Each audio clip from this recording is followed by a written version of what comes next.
Está começando mais um Alvorada em Pauta. O convidado de hoje é João Marcelo Diegues, prefeito de Nova Lima. A gente vai bater um papo sobre juventude na política, mobilidade urbana e a Granbel, Associação dos Municípios da Região Metropolitana de Belo Horizonte. Olá, João Marcelo, seja muito bem-vindo. Olá, Rafael, muito obrigado. Quero agradecer a Alvorada, toda a audiência da Alvorada. Para mim é uma honra poder estar aqui para a gente bater um papo, falar um pouco sobre a nossa cidade, também sobre a região metropolitana. Para a gente começar, gostaria que você contasse um pouco da sua trajetória política, quando começou, em que momento você decidiu entrar nesse mundo eleitoral. Bom, eu sou do centro de Nova Lima mesmo, né? Nascido, criado, estudei a vida inteira lá. E meus pais nunca tiveram uma relação forte com a política, a minha família de uma maneira geral, né? Então eu não tenho uma herança política. Eu descobri isso ao longo da minha vida como uma vocação que foi potencializada através de projeto social. Na verdade, antes, se a gente for olhar, eu comecei projeto social muito novo. Com 7 anos de idade eu ganhei um presente da minha mãe, que é aquelas coisas que mudam o destino da gente, né? Muda o rumo da vida da gente, que foi uma roupa de Papai Noel. E com 7 anos, naquela época eu acreditava em Papai Noel, mas eu também queria ser Papai Noel para as outras crianças, né? E numa brincadeira de querer ser Papai Noel para as outras crianças e de levar os presentes, brinquedos que tinha ali dos meus primos, meu e da minha irmã, para outras crianças, isso foi se tornando num projeto social. Então, quando eu tinha ali 12 anos, a gente já organizava campanhas sociais. Quando eu tinha em torno de 14, 15 anos, a gente mobilizava praticamente 600 jovens lá em Nova Lima, no centro da cidade, para fazer atividade social das mais diversas, né? Extrapolou os limites do Natal. Então isso fez com que eu, muito novo, me potencializasse, especialmente na minha geração, como uma liderança social, e despertou a vocação para essa questão política. Então, assim, muito maneira resumida, né, de como despertou isso, foi de atividade social, de projeto social. E quando eu completei 20 anos, a época eu tinha formado em ensino médio, fui estudar no exterior, voltei e comecei a fazer minha faculdade. E como eu exerci essa liderança nesse público, né, da minha geração... Faculdade de quê? Comércio exterior. Eu sou bacharel em administração com linha de formação para comércio exterior. E naquele momento eu estava na faculdade, estava na Santa Casa, eu fazia estágio na Santa Casa, na parte de planejamento e gestão. E esse grupo todo da minha geração falou: não, João, você tem que candidatar a vereador, você gosta de política e a gente não tem identificação com quem está na Câmara. Que era outro perfil de vereadores, não tinha ninguém da nossa geração, vamos dizer assim. E eu fiquei pensando aquilo e tal, eu falei: poxa, mas se eu gosto de política, eu vou ficar esperando isso para depois? Não vou. E eu lembro que eu sentei em casa com meus pais para dizer para eles que eu queria disputar a eleição de vereador. Eles falaram assim: nossa senhora. E minha mãe pensou assim: vou fazer o seguinte, eu vou deixar ele candidatar, que vai fracassar, vai quebrar a cara, pelo menos vai viver a experiência. E pronto, vai seguir a vida, né, lá na área da formação, do comércio exterior e tal. E aí, muito contrariado, minha mãe muito contrariada, mas topou nessa hipótese, ela contou isso depois. E aí eu disputei a eleição de vereador aos 20 anos, em 2012, e não me elegi. O meu partido não atingiu o coeficiente necessário para ter uma cadeira na Câmara. Mas eu fiquei entre os 10 mais votados da cidade, a galera jovem da cidade abraçou a minha candidatura. Como eu disse, eu não tinha herança política, eu não tinha padrinho político, eu tinha essa liderança social que se formou. Então, acabou que o que muitos poderiam ter visto como uma derrota por eu não ter sido eleito, foi uma vitória por disputar uma eleição tão difícil, sem apadrinhamentos políticos e ainda ter um desempenho tão bom e de ficar entre os 10 mais votados. São 15 vereadores? Hoje são 15, né? Mas teve momentos na história da cidade que foi 15, depois reduziu para 10 e retornou para 15. E aí, na época o prefeito eleito me convidou para fazer parte do governo, eu optei concluí minha faculdade, fui para Vale, mas continuei com essa chama acesa, né? E depois, 4 anos depois, aí sim, já em 2016, quando eu tinha 24 anos, eu me preparava para disputar uma nova eleição de vereador e fui convidado pelo Vitor Penido, que havia sido deputado federal, havia sido prefeito da cidade já em outras oportunidades, para compor a chapa com ele como vice-prefeito. E eu aceitei aquele desafio, eu pensei, poxa, o Vitor é um político tão experiente, acho que eu posso aprender muito, acho que com a minha juventude também eu posso contribuir bastante, e topei aquele desafio, nós vencemos a eleição, e com 24 anos eu tomei posse como vice-prefeito da cidade, né? E vice-prefeito é aquilo, tem vice-prefeito que fica em casa aguardando a necessidade legal de substituir o prefeito. Eu fiz uma escolha de ir viver a prefeitura, então ia todos os dias cedo e me dedicava àquilo, percorria secretarias, entendia dos problemas. Foi uma imersão na administração pública que eu fiz. E aí eu continuei, aí eu fui fazer especialização, MBA em administração pública, fui estudar para ver, alinhar, né, aquilo que a gente vê na teoria com a prática, e foi uma experiência fantástica esse mandato, aprendi muito, cresci muito, contribuí também, dei as minhas opiniões, teve um momento que eu concordei, momento que eu discordei, mas vivi aquele governo, sabe? E ao final dele, o Vitor na ocasião não podia disputar a reeleição, e eu optei por construir uma candidatura a prefeito, né? Parte em continuidade, aquilo que eu vivi lá, e outras para aplicar as minhas visões para a cidade, né?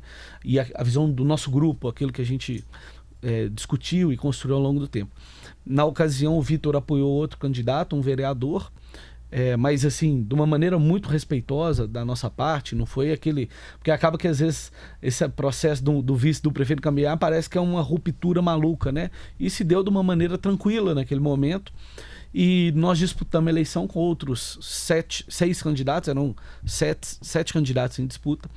E ali, então, aí a gente já está falando de 2020, né? Quando eu tinha 28 anos.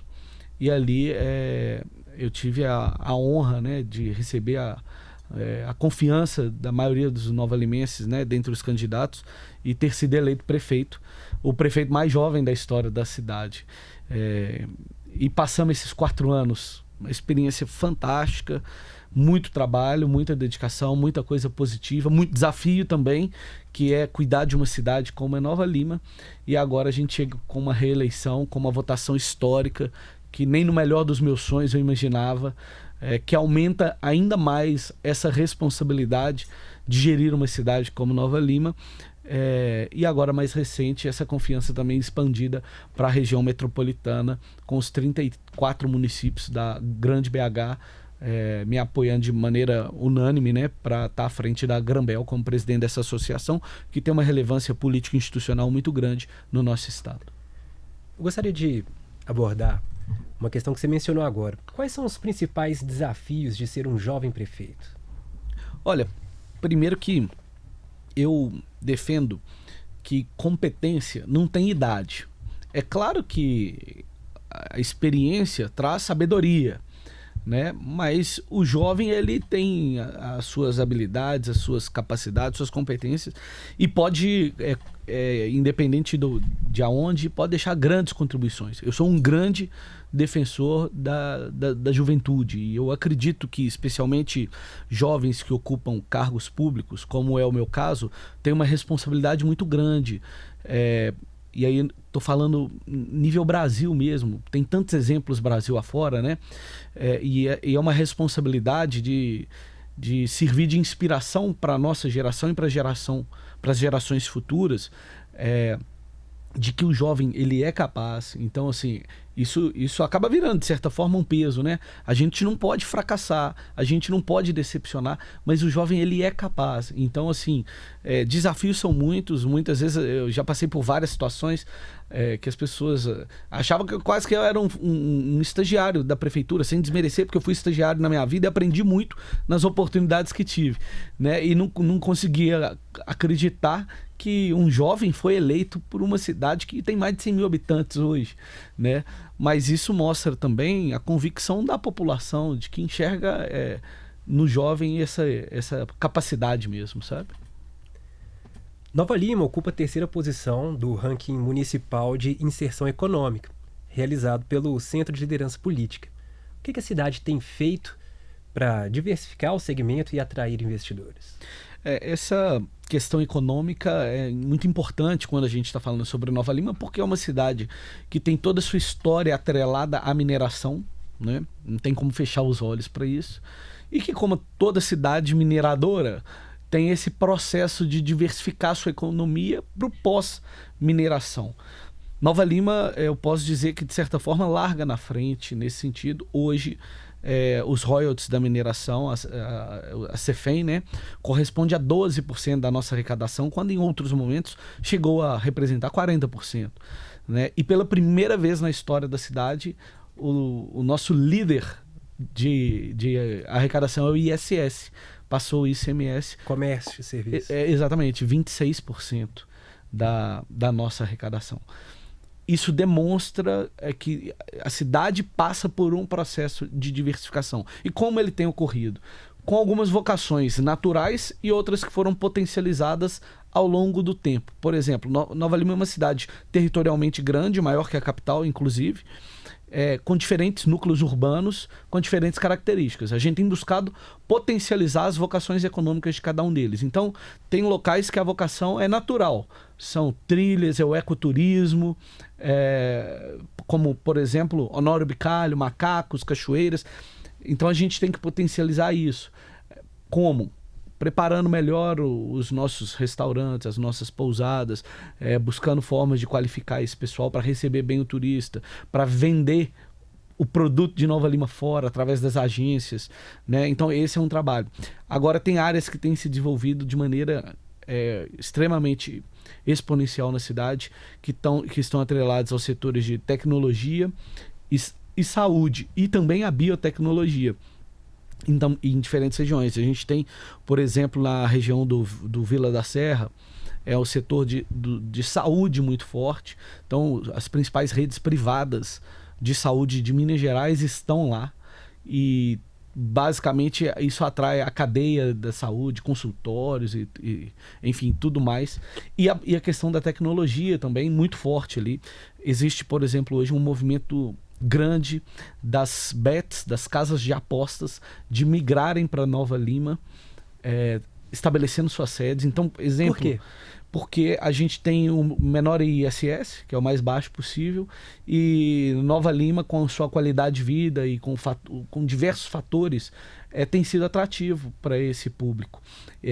Com uma prefeitura que está buscando também se otimizar, fazer os processos de recolhimento de impostos mais céleres e claros para as empresas. Então há um movimento muito grande nesse sentido. E esse é um mercado que é novo da parte que a gente fala da regulamentação. Passou a valer esse ano. Isso pode incrementar a arrecadação do município em 100 milhões de reais no ano, esse movimento de casas de bets para a nossa cidade. E que são empresas de baixíssimo teor poluidor, sem poluição, são escritórios, porque são empresas de tecnologia, né, com alta geração de arrecadação para o município, empregos de altíssimo padrão, são programadores e que está vindo para a nossa cidade. O que a gente tem feito? Nós criamos a primeira escola de programação e robótica para jovens e adultos do Brasil. Não é aquela escola de imersão à robótica, que a gente já tem vários modelos, inclusive muito bem sucedidos. Não, é de formação técnica e profissional mesmo. Então a gente sentou com a FIENG, desenvolvemos uma trilha de formação de um programador e de robótica industrial também, que passa por iniciação, aperfeiçoamento técnico, pós-técnico. Então, pensando em discutir agora a engenharia robótica. E o profissional que percorrer essa trilha hoje, ele está totalmente preparado para o mercado. É aquele profissional que muitas vezes nem encontra. E hoje, muitas vezes, é um programador ruim de serviço, está bem empregado e recebendo bem. Né? E essa escola é para atender quem mais precisa. É poder de transformar a vida da comunidade mais simples. O público são pessoas de vulnerabilidade social.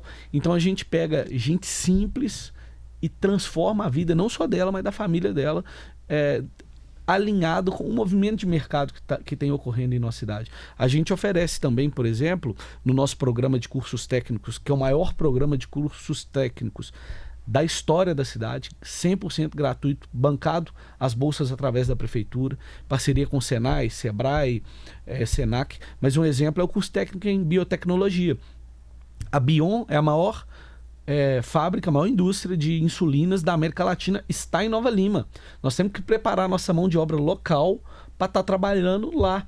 E não é só a Bion. Quando vem a Bion, da mesma forma que a questão da saúde, vem toda uma cadeia de fornecedores, né, de até mesmo empresas concorrentes, enfim, que formam um polo de desenvolvimento econômico. E a gente está buscando preparar a nossa população. Acho que tudo isso cria um ambiente que permite dizer que Nova Lima hoje está na terceira posição do ranking nacional de competitividade dos municípios.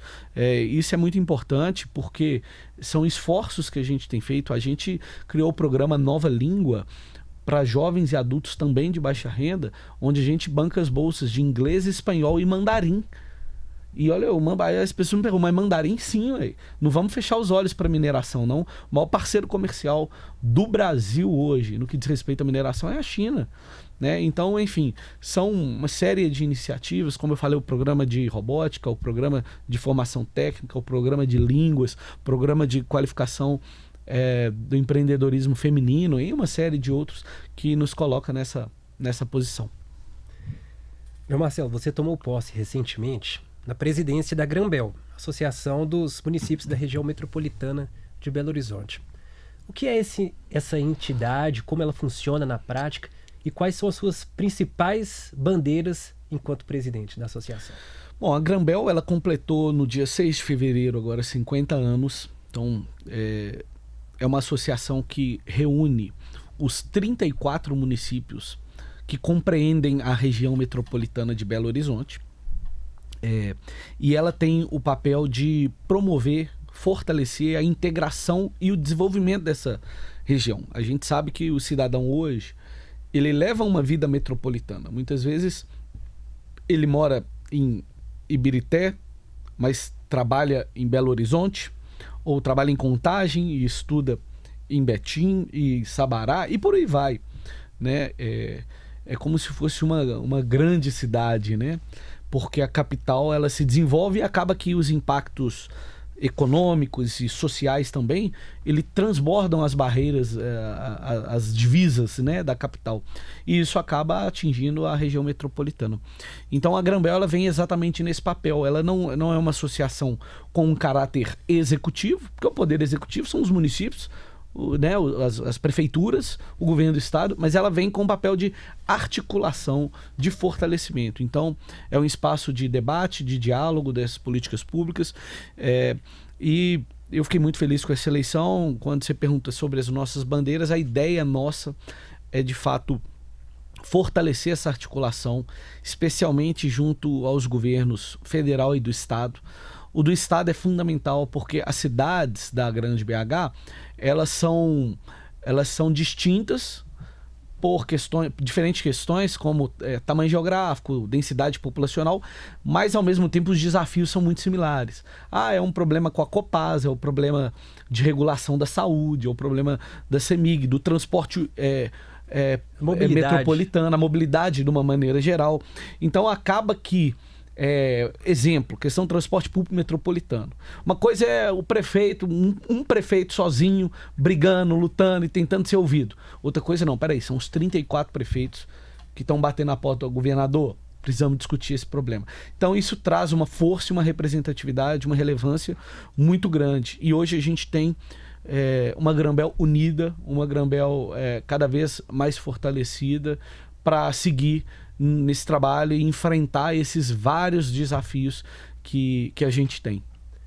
Você tomou posse na Granbel em meio a uma disputa política envolvendo a instalação de praças de pedágio no vetor norte da região metropolitana de Belo Horizonte. Recentemente, em entrevista, você disse que é a favor do diálogo, sentar à mesa. E qual é a sua opinião a respeito disso? Você é a favor da instalação de pedágio? A primeira coisa que acabou ocorrendo foi isso, né? Na posse a gente já chegou no meio desse turbilhão, né? Do projeto do governo do estado de fazer a concessão de trechos no vetor norte. E acho que em primeiro momento, como presidente da Granbel, o meu papel é de fato esse, de ouvir os prefeitos para que eu tenha condições de construir um posicionamento institucional. O posicionamento não tem que ser da minha cabeça. Eu estou ali representando os 34 prefeitos. E nesse caso, a discussão envolve os municípios do Vetor Norte. Então, Nova Lima, especificamente, nem é afetada, né?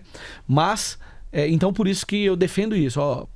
Antes mesmo da posse, oficiei os prefeitos impactados para que eles pudessem manifestar, e estamos recebendo, alguns já manifestaram, outros estão dentro do prazo, né, para realizar essa manifestação, para a gente entender e construir a visão da Granbel sobre esse assunto. E não queremos vir com discurso vazio, discurso populista, oportunista, não. Queremos vir sentar e poder dialogar, discutir. Ontem mesmo eu tive a oportunidade de falar com o Pedro Bruno, secretário de Infraestrutura, falando: secretário, vamos sentar na mesa, quero conhecer o projeto. Eu não tenho condição de, sem conhecer com a profundidade do projeto, fazer a minha avaliação, mas a gente quer dialogar, quero trazer os anseios dos prefeitos. Eu, pessoalmente, João Marcelo, entendo que tem situações que a concessão, ela traz benefícios que são aguardados por décadas e que o Estado comprovou ao longo de tantas décadas para trás que não deu conta de resolver, como é o caso da rodovia federal 381, o governo federal acabou de lançar essa concessão. Tem outros casos, eu acho que não faz sentido você onerar, você cobrar ainda mais o cidadão se o Estado tiver condição de fazer isso. Então, eu particularmente não sou a favor de uma legislação que restrinja isso por absoluto. De uma legislação que fala, na região metropolitana não pode ter nenhum tipo de pedágio. Não, acho que não é por esse caminho. Talvez isso seja uma forma de travar um projeto que não foi, talvez, dialogado da maneira devida, enfim. Mas eu entendo que a gente tem que estudar caso a caso, né? E para isso, nesse caso específico do Vetor Norte, é fundamental ouvir os prefeitos, dialogar com a sociedade e entender com profundidade o projeto, a forma que ele está lá, né? Às vezes a gente vê um valor, é tal valor. Mas às vezes o usuário comum, ele não vai ser cobrado. Às vezes ele... enfim, tem que aprofundar o projeto, entender contribuições que podem ser feitas. Tem cidades que tem acesso via ponte, onde você cobra para entrar, mas para sair não cobra. Então, assim, a gente não foi apresentado ainda na Granbel, inclusive estou agendando, marcando essa agenda com o Pedro Bruno, até porque a posse ocorreu agora, né? Para ter conhecimento e profundidade no projeto e, claro, poder apresentar isso e discutir com os prefeitos que estão ali, que foram eleitos para representar as suas populações. Ainda sobre mobilidade e a região metropolitana, um dos principais problemas no trânsito entre Belo Horizonte e Nova Lima é o gargalo aqui na MG30. Como melhorar a mobilidade naquela região? É muito atrelado também a esse assunto, né? Porque é mobilidade, né? E quando a gente está falando sobre mobilidade, é uma pauta que impacta milhares e milhares, ou melhor, se tratando de região metropolitana, milhões de habitantes. E por ser uma pauta de impacto tão grande, muitas vezes ela é tratada com discursos oportunistas, o que muitas vezes ocorre, seja na pauta de pedágio, na pauta de transporte público. E o que eu sempre busco tratar as coisas é com seriedade, responsabilidade e com trabalho. Ao longo desse primeiro mandato, na Prefeitura de Nova Lima, a gente se dedicou muito a desenvolver os projetos que vão trazer uma melhoria significativa na mobilidade, especialmente da região de divisa com a capital. São grandes projetos, Nova Lima se dispôs a investir recursos. Agora, não adianta se isso não tiver união e vontade política, se tiver só um lado remando nesse sentido, tem que estar todo mundo remando junto, né? E é o que a gente tentou nesse trabalho de articulação construir, sensibilizando governos do Estado, Prefeitura de Belo Horizonte, Ministério Público, enfim, a União através da SPU, que é quem tem a propriedade das glebas ali da linha férrea, para construir um projeto que contemple tanto os interesses de quem vive ali na região, que buscam espaços de lazer, que buscam qualidade de vida, mas que também permita trazer soluções que de mobilidade urbana, porque hoje a pessoa que vem, não é só de Nova Lima não, de Raposos de Reacima, para acessar a capital, seja para estudar, para trabalhar, para aquilo que a gente falou da vida metropolitana, ela literalmente tem que passar num funil. E quando isso chega no horário de pico, é simplesmente um caos.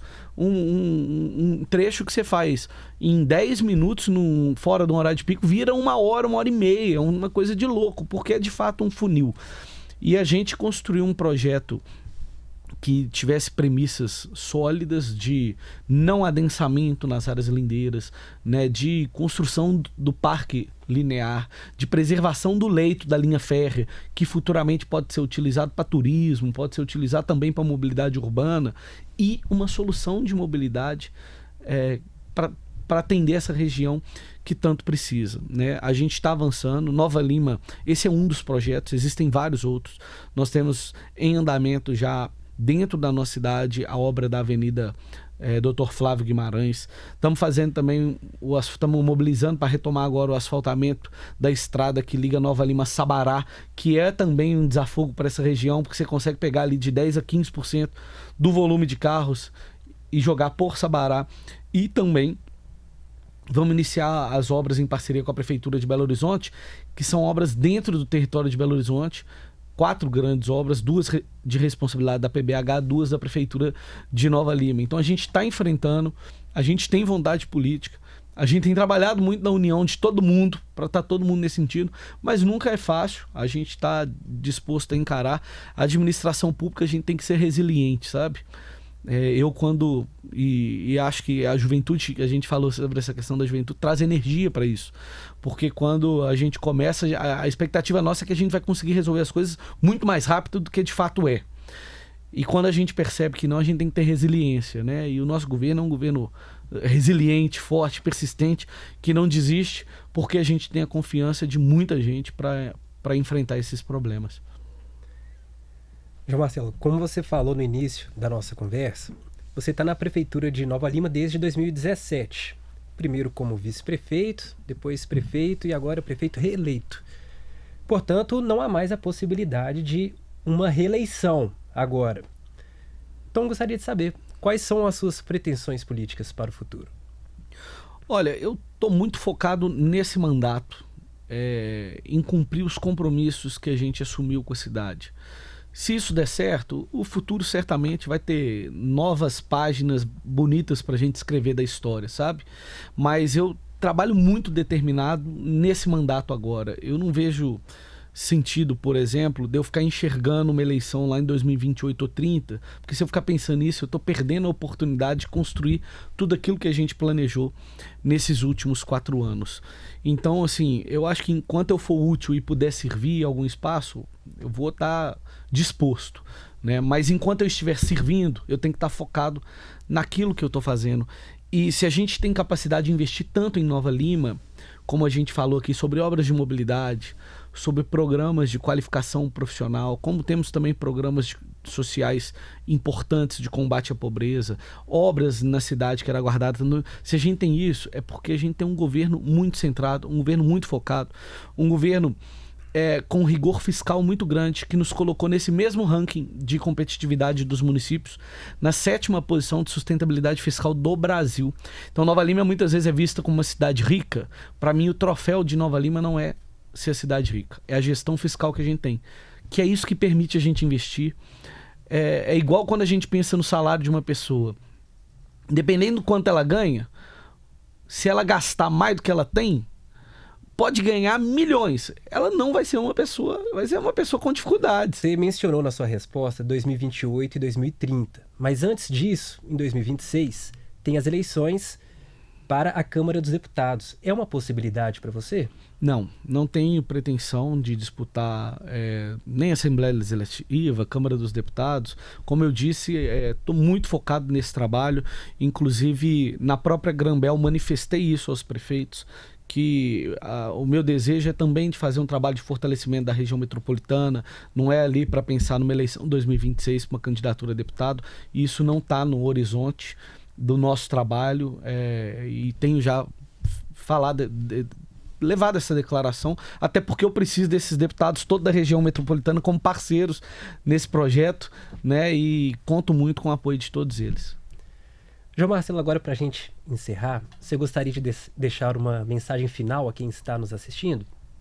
Bom, quero, claro, primeiro agradecer mais uma vez a audiência, né? Agradecer esse bate-papo. Rafael, foi uma oportunidade muito boa da gente falar sobre desenvolvimento econômico, sobre mobilidade urbana, sobre Nova Lima e, sobretudo, sobre região metropolitana.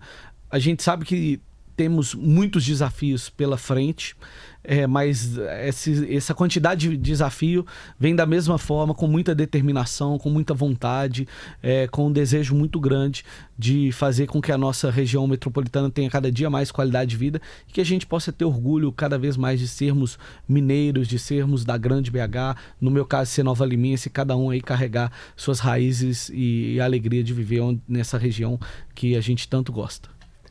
Obrigado, João Marcelo. Foi uma satisfação te receber aqui. O Alvorada em Pauta de hoje termina por aqui. Obrigado e até a próxima. Tchau, tchau.